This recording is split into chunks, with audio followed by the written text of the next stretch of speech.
कौन से ऐसे फैक्टर्स है जो अफेक्ट करते हैं रेट ऑफ रिएक्शन जिससे चेंज होता है. तो first is enzyme activity can be affected by change in a condition which can alter the tertiary structure of enzyme. tertiary structure क्या है, हमने पार्ट 1 वाले वीडियो में बताया है, एंजाइम पार्ट 1 में, आप वो जाके देख लो एंड देन आपको समझ में आएगा. तो tertiary structure is actually protein का स्ट्रक्चर में प्राइमरी सेकेंडरी टर्शियरी स्ट्रक्चर्स होते हैं. Enzyme is made up of protein, that's why. So temperature and pH, first factor है temperature and pH. Now enzyme have a very narrow range of temperature and pH. इसका meaning क्या है? एक enzyme and pH का बहुत ही एक narrow range है जिसके इन बिटवीन कोई भी एंजाइम ठीक से काम कर सकता है. ठीक है, सपोज टेम्परेचर के हिसाब से अगर बोलूँ दैट 25 डिग्रीज टू 35 डिग्रीज का जो रेंज है उसमें कोई भी एंजाइम ऑप्टिमम अपना दिखाती है एक्टिविटी. तो एक नैरो रेंज होता है temperature as well as pH का जिसमें एंजाइम अपना हाईएस्ट एक्टिविटी शो करता है. Then enzyme shows highest activity at their optimum temperature and optimum pH. तो ऑप्टिमम टेम्परेचर या ऑप्टिमम पीएच क्या है? The temperature at which any enzyme shows highest activity, उसको बोलेंगे उस एंजाइम का optimum temperature. And then optimum pH, same way the pH at which any enzyme acts or shows its highest activity is called the optimum pH. ठीक है, किसी enzyme के लिए optimum pH 2 हो सकता है, किसी एंजाइम के लिए 7 हो सकता है. तो that depends on the type of the enzyme.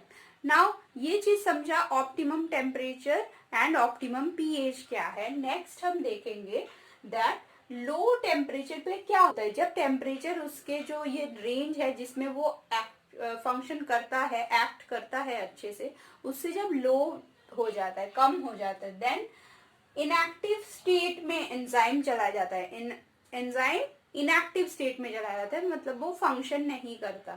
और अगर हाई टेम्परेचर है, जो ये रेंज है नैरो रेंज, उसका बहुत हाई टेम्परेचर है, उससे ज्यादा टेम्परेचर में वो एंजाइम है, देन क्या होगा? Denaturation of the enzyme. Enzyme denature हो जाएगा. ठीक है, डीनेचर हो जाएगा बिकॉज बहुत हाई टेम्परेचर में प्रोटीन डीनेचर हो जाता है. प्रोटीन का स्ट्रक्चर है जो वो टूट जाता है, ब्रेक हो जाता है. तो because enzyme is made up of protein, that's why enzyme भी डीनेचर हो जाएगा at high temperature. Okay, now अभी हम ये ग्राफ देख लेते हैं. तो इस ग्राफ में हमने क्या किया? पीएच को एक्स एक्सिस पे और वाई एक्सिस पे एंजाइम एक्टिविटी को प्लॉट किया है. देन यहाँ पे हमको कैसा मिल रहा है?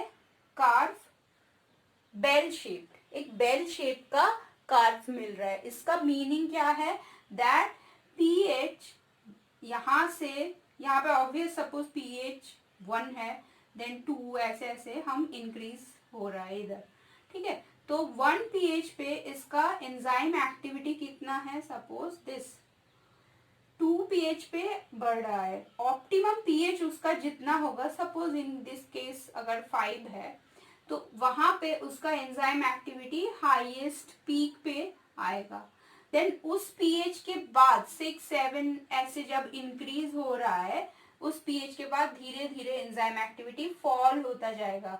सो पीएच का भी हम देख सकते हैं, ये कर्व जो है वो भी ऑप्टिमम पीएच को ही डिनोट करता है. ये क्या है? उसका ऑप्टिमम पीएच है.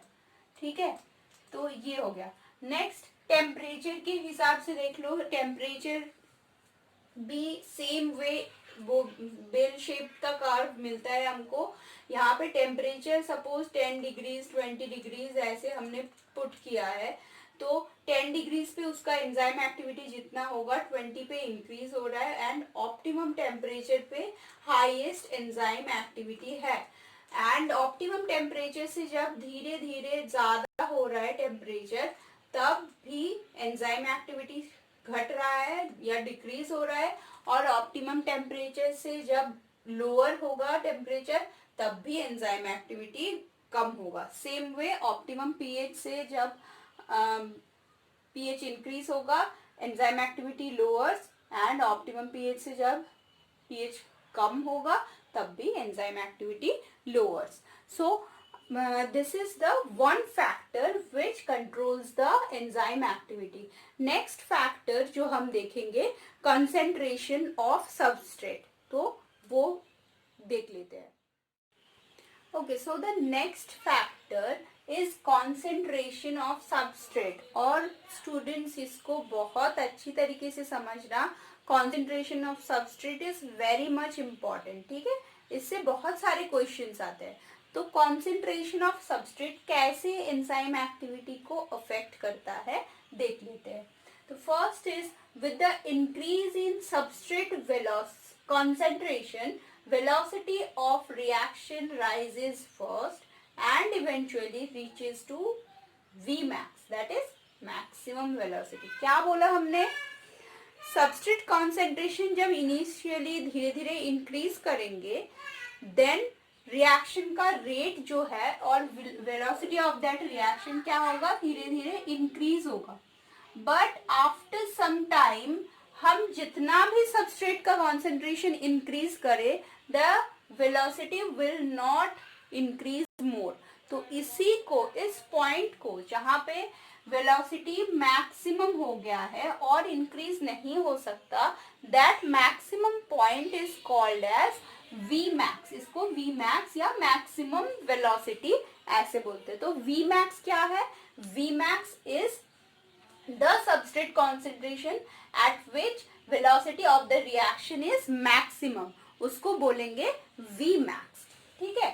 Next, no further increase occurs as enzyme molecules are less in number than substrate. ये जो further increase हम जो बोल रहे हैं Vmax, वो अपना maximum velocity पे पहुंच गया है enzyme reaction.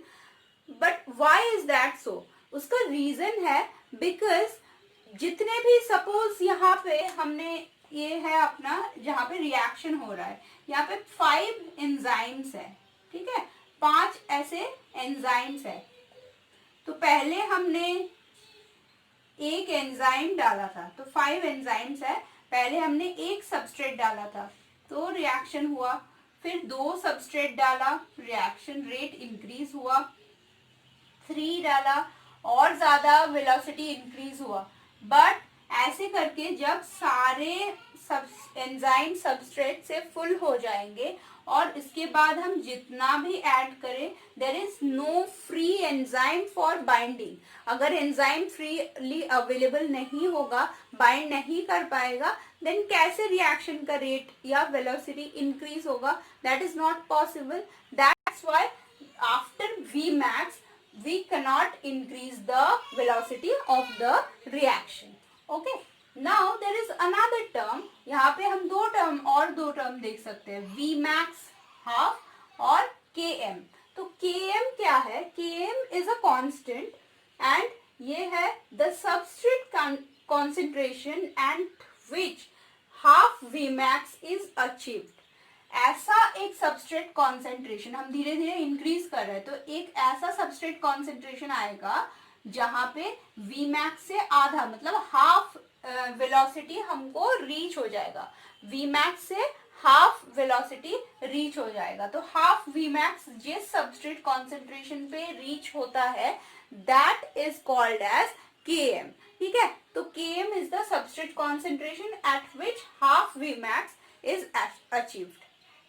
तो ये दोस्तों बहुत ज्यादा इंपॉर्टेंट है. Km क्या है, Vmax क्या है, हाफ Vmax क्या है, ये सब बहुत अच्छी तरीके से समझ लो. आई थिंक आपको यहाँ से अभी क्लियर हो गया होगा. देन आप नोट डाउन कर लो. And thanks for watching.